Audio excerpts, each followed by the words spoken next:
no matter where you work, because of the Biden administration's executive orders and policy priorities, you will have to look for climate change language and get rid of it. Hey y'all, it's Becky here from the Beckisphere, where we talk about the climate crisis and clean energy transition. If those sound like interesting and important topics to you, hit that subscribe button below and ring the bell so you don't miss every time I post. Today, we're going to react to a scary video, a Project 2025 training video. So Project 2025 is a plan headed by the Heritage Foundation along with many other conservative groups that love fossil fuels, guns, and Jesus, and hate abortion, LGBTQ people, immigration, black and brown people, environmental regulations, taxes, public education. The list seems to go on. The goal of the 2025 plan is to create an organized plan for the next conservative president, Trump, as soon as he gets into office. While Trump acts like he's never heard of Project 2025, the plan is written by many of his former staff members, and he has actually applauded 2025 for its plans and ingenuity in the past. For nearly 50 years, this legendary institution, which is what it is, has been at the forefront of the conservative movement, helping lead the fight to defend our cherished American history, culture, and traditions. Our country is going to hell. The critical job of institutions such as Heritage is to lay the groundwork, and Heritage does such an incredible job at that. And if you think I'm exaggerating on the list of priorities, here's the list of policy suggestions on the Project 2025 main website that it boasts. Secure the border, finish building the wall, and deport illegal aliens. De-weaponize the federal government by increasing accountability and oversight of the FBI and DOJ. Unleash American energy production to reduce energy prices. Cut the growth of government spending to reduce inflation. Make federal bureaucrats more accountable to the democratically elected president and Congress. Improve education by moving control and funding of education from DC bureaucrats directly to parents and state and local government, and ban biological males from competing in women's sports. Okay, now some of those items might sound good to people. I mean, reducing inflation, lowering energy prices, and seeing bureaucrats be held accountable sound good to me. But corporate monopolization and price gouging are the main causes of inflation, not government spending, and Project 2025 plans to give corporations more power with less oversight. And giving more land for fossil fuel companies to drill on, which usually is what Unleash American Energy means, will not actually increase their output, as I've talked about in a previous video that you can check out. Also, clean energy is officially the cheapest form of energy, but again, Project 2025 does not include that type of American energy production in that category. And how Project 2025 wants to hold career bureaucrats accountable is to break them down until they quit if they don't get in line. But I'm getting ahead of myself. The project has 4 parts: a policy book that lays out their vision, a personnel database full of conservatives readily available to be recruited into different positions of government, essentially a conservative LinkedIn, training videos to make sure all of the conservatives are on the same ideological page, and a game plan for the administration's first 6 months in office. This plan has been in the works for many years, as in a lot of people working on this plan also worked in the Reagan administration. And even if Kamala wins this upcoming election, it's still important to know that this stuff exists, because conservatives will try to still implement as much of it as they can in state governments, which we're already seeing, and through Congress. Now, the only part of Project 2025 that was supposed to be available to the public was the over 900-page policy book, which was released last year. But oops. ProPublica and Documented leaked over 10 of the training videos new hires are supposed to watch before they start their job. So I'm actually reacting to one of those for this video. And actually my reaction was from a Twitch stream I did last Sunday. I also Control F'd climate throughout the whole policy book document during that stream too, Took 3 hours. That was too long to shorten into a concise video for this format, but that is going to be my next video, is basically summing up what I learned from that experience. So without further ado, here is Twitch Becky. Hello! I'm wearing cat ears, so obviously I'm very Halloween-y. Though my favorite thing is this shirt that I'm wearing. Let me show you. You can't tell, but it says stress ball, and it's the earth. I felt like it was very appropriate for today. We're just gonna watch like the first, kind of get a little view. I think it's like the first 8 minutes we're gonna watch. Hi, I'm Katie Sullivan, and just a normal American woman. But to the left, that makes me a cisgendered ethno-imperialist birthing person with pronouns she, her. Words like that are quite a mouthful, and it's one America needs to spit out before we choke on it. In the eyes of Hey, many Anna. in the world, How's it this going? every 4-year ceremony we accept as normal is nothing less than a miracle. We're watching infuriating In content. America, we understand that a nation is only living as long as it is striving. Only a few generations have been granted the role of defending freedom in its hour of maximum danger. This great nation will endure as it has endured, will revive and will prosper. Whether we go forward together with courage or turn back to policies that weakened our economy, diminished our leadership in the world, America's future will be in your hands. Bethany, are your children afraid of monsters in the attic or under the bed? Yeah, they have been, but we always tell them that they do not exist. Today we have news. There are monsters in Uncle Sam's attic. It's the words, phrases, definitions that are used, which may look like one thing, but absolutely mean another. And it is scary. During this training, we will identify the problem, discuss examples from our time in the federal government, as well as the 5 cross-cutting principles of the current administration. We will teach you how to unwind the words and phrases that have been so artfully layered into every document in the federal government. You can do this in any role at any level of seniority. This training will prepare you to make changes, and fast. The left continually pivots and assaults definitions and phrases. They twist words and phrases to support subconscious acceptance of a philosophy that was rejected or is against the grain of human existence, like, what is a woman? Perhaps the most effective tool the left wields is their ability to engage in constant subliminal advertising through their narrative, words, and phrases. Marxism became socialism, then democratic socialism, and is now represented by Yes, the those are terms all the same social thing. justice and equity. This is perhaps the most scary of all. Equity, Katie, terrifying. What brings to mind is the quote, "He who controls the language rules the world." It's attributed to Joseph Stalin and other tyrants. And George Orwell stated, "He who controls language controls culture." Even more, Hitler and others lived by the creed.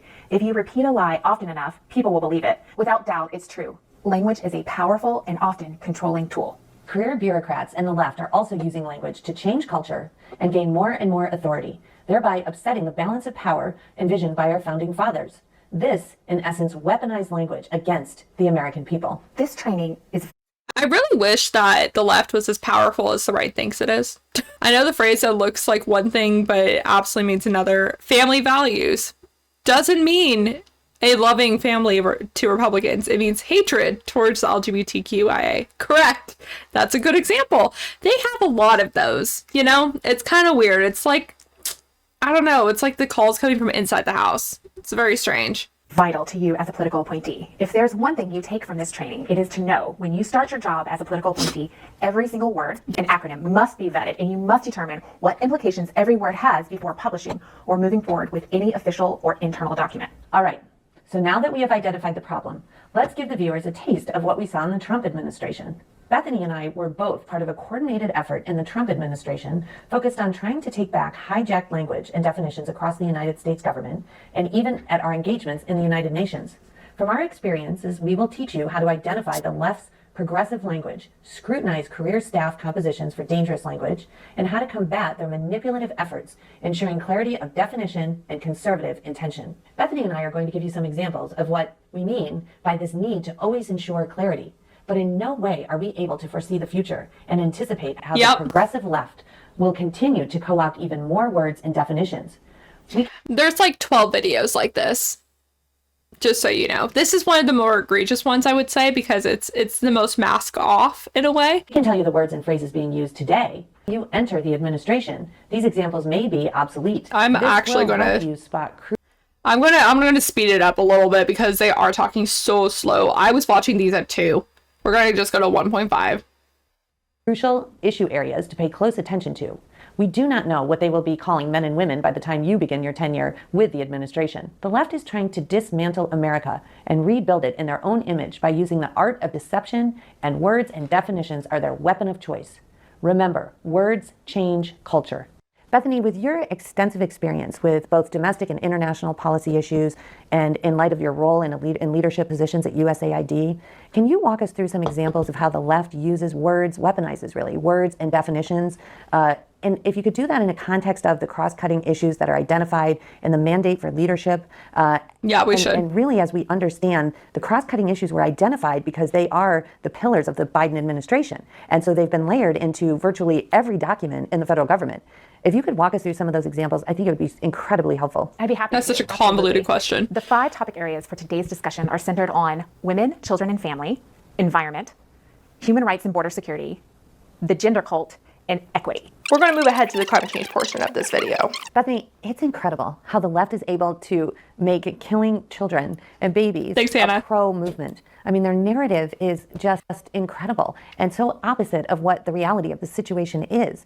Oh, yeah. Also with we're delusional with environment, right? So I remember when I was in school, in elementary school, we were taught that we were all going to be frozen over by an ice age, and of course, this was terrifying. And then in the 80s, it was that definitely acid happened. rain. We were all going to die from the acid rain, and then it moved. I've heard these arguments so many times where they're like, oh man, at first it was getting cooler. Like, where did that go? And it's like, that was a blip that people thought that, like, and I'm pretty sure that was never taught in schools. Like, how global cooling story came to be. 9 paragraphs written in Newsweek in 1975 continue to trump 40 years of climate science. It's a record that has authors amazed. And this is an article from 2014. Temperatures have plunged to record lows on the East Coast, and once again, Peter Gwynn has been heralded as a journalist ahead of his time by some. Gwynn was a science editor of Newsweek 39 years ago when he pulled together some interviews from scientists and wrote a 9-paragraph story about how the planet was getting cooler. Ever since, Gwynn's global cooling story and a similar Time magazine's piece have been brandished gleefully by those who say that it shows global warming is not happening, or at least that scientists and often journalists don't know what they're talking about. Fox News loves to cite it. So, you know, that is literally where it came from. So it was never taught in schools. So she's lying in that part, allegedly. Let me cover my bases, I guess, but like, girl. So she said, first they were talking about global cooling, and then they were talking about acid rain. Where did that go? Acid rain, we realized it was a problem, and so we actually collectively decided to stop putting chemicals in the atmosphere that caused acid rain. Yes, that's also a fun fact, Misty, is that according to the placement of the sun comparative to the earth, we actually should be moving in a cooling cycle, but we are warming the planet so significantly that we have surpassed that being able to be the case. 63 scientists studying Hubbard Brook Experimental Forest in New Hampshire made a shocking discovery. Their most recent rainfall samples were nearly 100 times more acidic than usual. At these levels, additional downpours of acid rain would destroy the region's marine and arboreal ecosystems in a matter of decades. Urgently sharing their findings with fellow researchers, they were determined to answer 2 questions. What was causing this deadly rainfall, and what could be done to stop it? Nitrogen and sulfur dioxide can appear naturally as a short-lived byproduct of volcanic eruptions or lightning strikes. But power plants, refineries, and vehicles that use fossil fuels consistently pump large quantities into the air. These dangerous gases travel with the wind, spreading hundreds That's another ironic part about all this, is that it's just another thing that was caused by fossil fuels. So, if you're still concerned about acid rain, that's another reason to stop burning fossil fuels and using fossil fuels. But Of kilometers from the pollution source. Acting like roaming clouds of destruction, their presence dramatically increases the acidity of local precipitation, creating acid rain, acid snow, and acid fog. By the 1970s, scientists in North America and Europe classified acid rain as a major environmental threat. But despite clear evidence tying the problem to air pollution, companies denied responsibility and cast doubt on the research. That's in so the weird. United States, corporations lobbied against regulating pollution and convinced politicians that such policies would raise energy costs and threaten jobs. These obstacles that sounds led familiar. the government to delay changes and mandate further research into the issue. But Just do more after a research, decade guys. of mounting concern, Congress finally took action. Since the bulk of sulfur dioxide emissions came from power plants, the government set a limit on the total amount of it the electric power sector could emit each year. Then they divided. Oh, also fun fact, there is a connection to climate change because they tried to use the same rule to limit how much CO2 power plants could also emit. And the Supreme Court said, no, you can't do that. Divided the permitted emissions into a fixed number of allowances distributed to each power plant. A plant could then choose to emit as much sulfur dioxide as they were allowed, or reduce their emissions and sell their unused allowances to other power plants. This system, known as cap and trade, offered power plants the economic flexibility to keep costs low while strictly limiting pollution. Some plants added desulfurizing scrubbers to their smokestacks, or switched to low-sulfur coal and natural gas. Oxides of nitrogen emissions were also reduced with relatively low-cost technologies.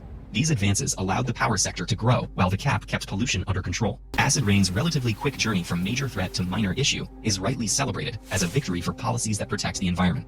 Cap and trade can't solve every environmental problem, but by using scientific consensus to guide policy, adopting efficient technology, and being unafraid to impose reasonable costs for pollution, countries can stop a growing storm of destruction before it's too late. How did we originally get on this topic? Well, she was like, it was originally getting colder, and then they complained about acid rain. Where did that go? Oh, it was solved by the similar rules that we were trying to use to solve climate change, but you guys blocked that, so I mean, their narrative is just incredible and so opposite of what the reality of the situation is. And then in the 80s, it was acid rain. We were all going to die from the acid rain. And then it moved to global warming, which I think, most of the people watching this tape will remember. That was during the Obama administration. Yes. And then science. That was actually not during the Obama administration, considering that Al Gore wrote Inconvenient Truth. Yeah, global warming, it only existed when Obama was president. And it's not like, I don't know, scientists from the 1800s knew about it, or that fossil fuel companies had their scientists do research on it back in the 70s. It's not like we've known it for like an extremely long time. Science comes along and disproves the global warming theory in large part, and we have one of the most frigid winters ever known. I'm sorry, what? And then science comes along and disproves the global warming theory in large part, and we have one of the most frigid winters ever known. And then the next thing... Right, because famously, cold cannot exist when it's global warming, because everything warms at once, and there's not really these things called weather patterns that I don't know, impact where different weather systems go and therefore are impacted by climate change.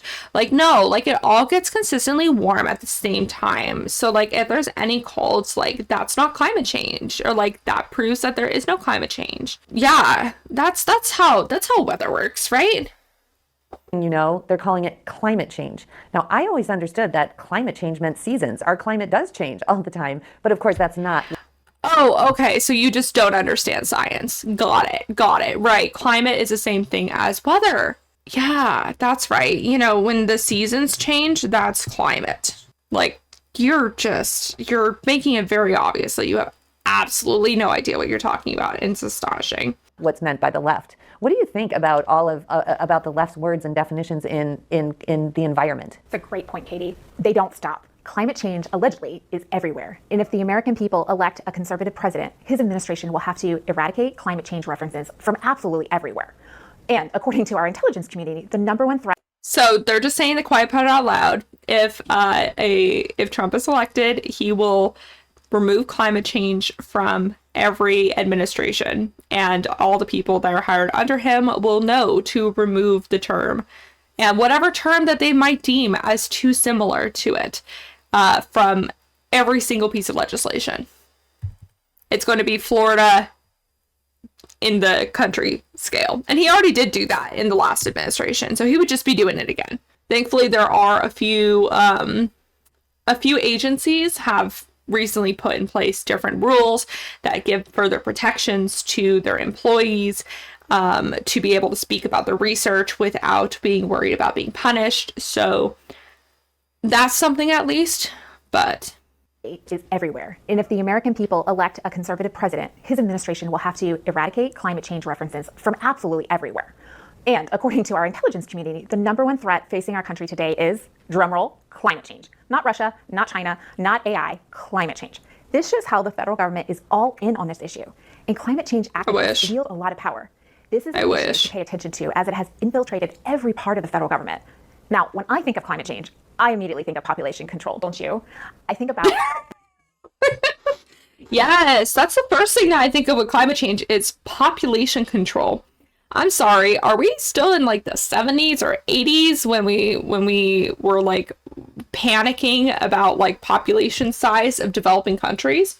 That's one of the easiest, like, frankly, racist ways to go about talking about climate change is to just be like, oh yeah, all these countries that have like a ton of children, they need to reduce their population size. And it's like, no. It's not that humans are inherently like unsustainable beings. It's that our current system of doing things gives the impression that they should be overly consuming and using way more energy than they need to. So if everybody were to live like American would live, then yeah, we would be screwed. But that's not how a lot of countries live. Americans, on the other hand, we need to reduce our individual like consumption, which of course is a systemic problem. It's not something that individuals themselves are having to do on their own entirely. But no, population control is not the first thing I think of when I think of climate change. Very weird of you to say. The people who don't want you to have children because of the impact on the environment. Perhaps not everyone will make that connection, but after spending time in the international space trying to protect life, I can tell you that this is part of their ultimate goal, to control people. Let me share a personal example of how the left seeks to permeate every dimension of life through their skewed terminology and definition. When I arrived at USAID, I had a career employee ask me how many children I had. I thought it was a bit odd of a question, but to be kind, I answered, and I said I had 3 children. And he actually said to me, oh wow, 1.5 too many for the environment. I smiled and I said, there is no way in hell that that's actually happened. Like, straight up, that didn't happen. I'm calling bullshit on this story. I don't think it really happened. Also, I did do a video on human population a while back, so check out that video if you're interested in more of my commentary on that topic. Very politely, if I could have 10 more children, I would.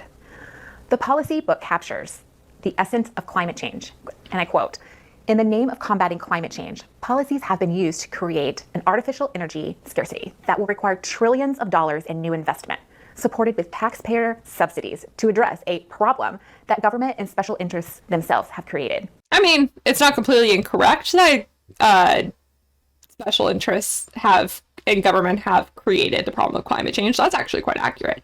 But the fact that it will require trillions of dollars in new investment kind of just, ignores the fact that it would also cost way more money to not do anything about it.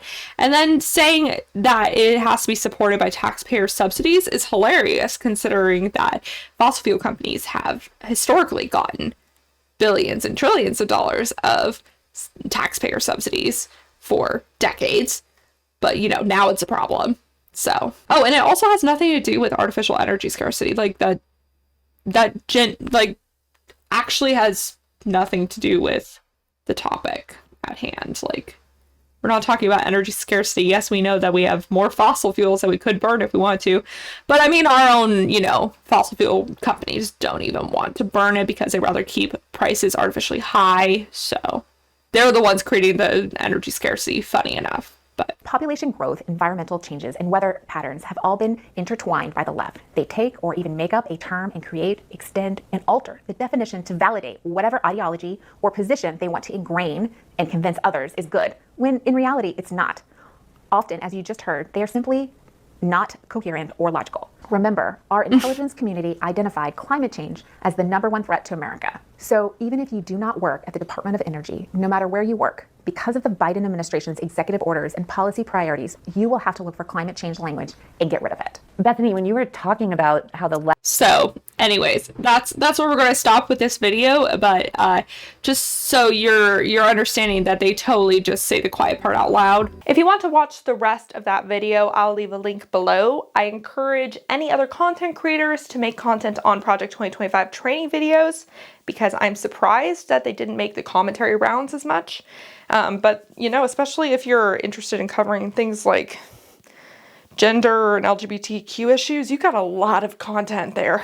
And as of writing the script for this video, I actually found another ProPublica and documented leak, this time for a private presentation given during the invitation-only annual events led by Career for Renewing America, which is a pro-Trump think tank. The speaker, Russell Vought, served under Trump as the director of the Office of Management and Budget and was known as Trump's right-hand man for deregulation. He's now the president of the CRA. Here's the part of the speech that I found particularly relevant to this channel. We want the bureaucrats to be traumatically affected. We want, when they wake up in the morning, we want them to not want to go to work because they are increasingly viewed as the villains. We want their funding to be shut down so that the EPA can't do all of the rules against our energy industry because they have no bandwidth financially to do so. We want to put them in trauma. So to be clear, any person that doesn't agree with these people are really not seen as humans themselves. You don't treat humans like that. Instead, they want the government to move out of the way so corporations can do whatever they want with American land, because that worked so well in the 70s, you know, when the Environmental Protection Agency was developed by a Republican president because the local environment had become so polluted. We don't pay attention to history very well. We'll go over exactly how the Project 2025 plans to weaken the EPA and other departments in the next video, so make sure that you are subscribed for that. Please vote if you haven't already done so, and get your like-minded friends and family to do so too. Share this video with them if you think that it will help mobilize them. The best day to mail in your ballot might have been yesterday to make sure that it's counted during election day, because I have a feeling that ballots that arrive after election day might come into question during this election period. So I do recommend to go ahead and put in the ballot directly into the ballot box or fill it out the day of if you're able to, but obviously that's not available to everyone because it is not a national holiday. But yeah, good luck.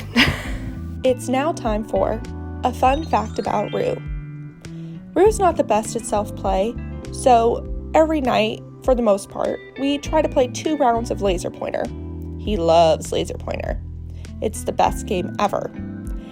I recommend the laser pointer I'm using. I'll put a link in the description below because it's rechargeable, which I don't know why disposable laser pointers even still exist. And it also provides many different options for a different shape that the cat can chase, just to add a little more interest to the play. And that was a fun fact about Rue. Until next time, remember to talk about the climate crisis every single day and to support your local news and environmental organizations. Thank you to the people on Patreon who help support me and my fur baby Rue. A special shout out to the climate confident and courageous David H., Paul B., Phil Plasma, Dan Morton, Specker, Bree C., Deanne, Kevin Morton, SKP Joe's Course Gold, and Gary Stark. I greatly appreciate your support of $5 or more. If you would like to support the work I do, please check out the Patreon and buy me a coffee, links in the description below for reoccurring or one-time payments. Bye for now.